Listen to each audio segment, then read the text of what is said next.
Hello and welcome.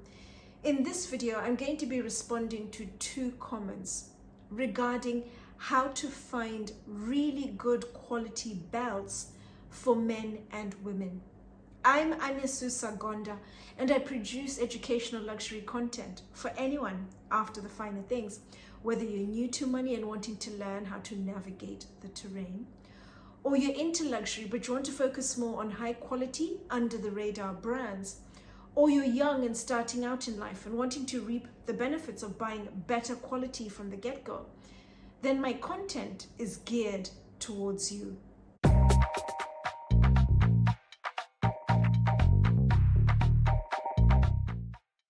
The second comment goes as follows. On another note, I have to vent my frustration about finding a great quality belt for women. My mom has a saddle stitch belt that she has been wearing for 30 plus years, and she got it back in the day in Yugoslavia for a great price. All of my leather belts start to crack at point of friction after 6 to 12 months of regular use. Do you have any recommendations for women's belts? It seems to me that women's belts are not as good as men's. Most of them have poor edge coating and are mostly glued together rather than stitched, let alone hand stitched like my mom's belt. When I saw this comment, I immediately just smiled to myself, but because I could so relate to what she was saying about after 6 to 12 months of regular use, you get the cracking.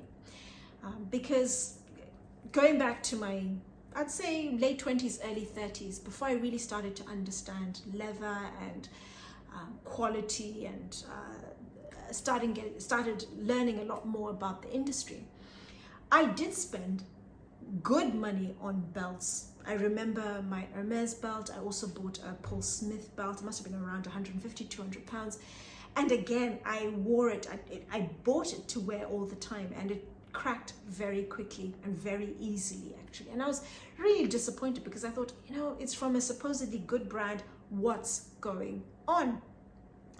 There are 3 things I want to just touch on from this comment. The first is with regards to, it seems to me that women's belts are not as good as men's. You're absolutely right. And it's not just women's belts. It's also shoes. It's also clothes. And that's because women are impulse buyers, we're emotional buyers, we are trend buyers, we buy off the back of fashion, we buy typically a lot of clothes. That is the typical modus operandi when it comes to women. Men typically will buy considerably fewer items of everything, whether it's shoes, it's clothes, it's bags, whatever it may be. And then they go for the very best they can afford. And so with men's brands, they typically go for the best because men don't buy a lot. When they buy something, they're buying it with the intention of using it and keeping it for a very long time. Whereas women, we don't necessarily think like that or behave like that at all. So brands don't necessarily cater for us. They don't cater for the consumer who wants high quality or a market that typically wants high quality. So they don't provide it. It's low-hanging fruit, a lot of cheap stuff. We're constantly buying and selling, giving away or discarding things. But there are brands out there, if you're interested, that are focused on high quality. And those are the brands I'm going to really focus on letting you know about. A little earlier on in the video, the first comment, I mentioned the 3 brands. They're a good starting point. And I will come back as and when I come across brands I can vouch for that I really like, and I will recommend them accordingly. So I'm confident if you're patient with me, we will eventually find brands, styles that you like, that are really good quality on the same level as your mom, the saddle stitching. I really understand that, and that's what I'm only focused on. We will find something that you will like or some things that you'll like. Please be patient. Belts, bags, shoes are core accessories, and I think it's important to really focus on buying the very best you can afford in terms of the quality, the craft, the details, and so forth, because they can make or break an outfit. They look good, they make you feel good, they make you look good and you feel good within when you're wearing these items. So I think it's something that increasingly more women, and I find possibly the older you become, you start becoming a lot more focused on high quality, something that really stands out in terms of just the look, the comfort, and also the durability. The other thing I wanted to touch on was most of them have poor edge coating and are mostly glued together. After I received your comment, I'm not familiar and I never really make the effort to get to know and understand aspirational brands like Louis Vuitton, Gucci, Fendi, Givenchy, and so forth, because that's not my space. But I do look at these brands in detail when I get asked questions, so I can back up what I'm saying with facts. I have experience, I've seen things firsthand for myself. And I went to a number of the luxury department stores. I went to Selfridges, I went to Harrods, I went to Harvey Nichols, just to take a look at belts from the aspirational brands. I looked at Celine, I looked at Saint Laurent, I looked at Christian Dior, because they're incredibly topical at the moment. And I just wanted to highlight a couple of things. You are right with what you said about lack of edge coating, about being glued. I remember looking at a belt from Saint Laurent, natural, full grain, calf skin. And I turned the belt over and the leather was splitting at the back. And I just thought, gosh, I didn't look at the price. I'll try and get the price and I'll include it. And I'd imagine it's around £300-400 mark. And it's already splitting on the back. I went to Christian Dior, had a fairly sizable selection. And I was gobsmacked because I remember seeing numerous belts, but the one I touched on with the glued element, it was edge coated, but machine edge coated.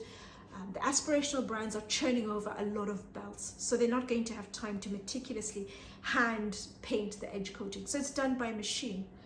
The belt was glued, £620, and I thought, £620 for hype. I can guarantee you, if you buy this belt and you wear it and you use it consistently for a period of time, 3 to 6, 9 months, for example, it'll start to split very quickly. The edge coating will start to split. I bent the belt and I could see where the leather was starting to crack. That speaks volumes in itself. And I just thought, this is hype. But I'm not going to criticize somebody who would like or wants to buy a Christian Dior belt, because luxury is not about the cost, it's about the value. What are you getting? It's about social recognition. It's about buying into whatever it is you like about the brand. And that's what luxury is about. But I'm just trying to influence people to become a little more discerning, especially as you possibly age, you mature, your taste evolves, and you start making your money work for you. So I looked at this belt, £620 from Christian Dior, and I thought, goodness, this is just average leather. It's machine edge coated, it's glued, it's going to fall apart very quickly. But you have at the top end a brand I mentioned, Duret Paris, with the custom focused. It's a cheaper product, but significantly better. Literally, Christian Dior, Duret Paris, day and night, when you compare the leathers, the quality you're getting from Duret when compared to Christian Dior. And also, let me throw into the equation the other brand I recommended, I mentioned in the previous video, Guibert Paris. I have one of their belts. And the particular belt I have is the one in front. The one behind is the one that's owned by the owner of the brand, Pierre Guibert. Exact same belt, but the difference is that his has patinaed over time. It initially started off as the same color as mine. He wears his day in, day out, typically Monday to Friday, month in, month out, and he's been wearing the same belt for 13 years. So this will give you an idea of how the belt will age. Exceptional quality leather, Novo Napa, it's been saddle stitched. I mean, it's a win-win situation. So this is where I've started. I would like to add another 2, possibly 3 belts to my collection. All will be saddle stitched, and I would imagine I will go for French leathers. I would like something that's thinner, possibly black, a belt that's a neutral color, possibly a taupe, natural sort of color. And then the final one I'd like is possibly a blue colored belt. So stay tuned. As and when I find belts, brands that I like, those are some of the brands I'll be recommending, because I will be buying my own personal belt.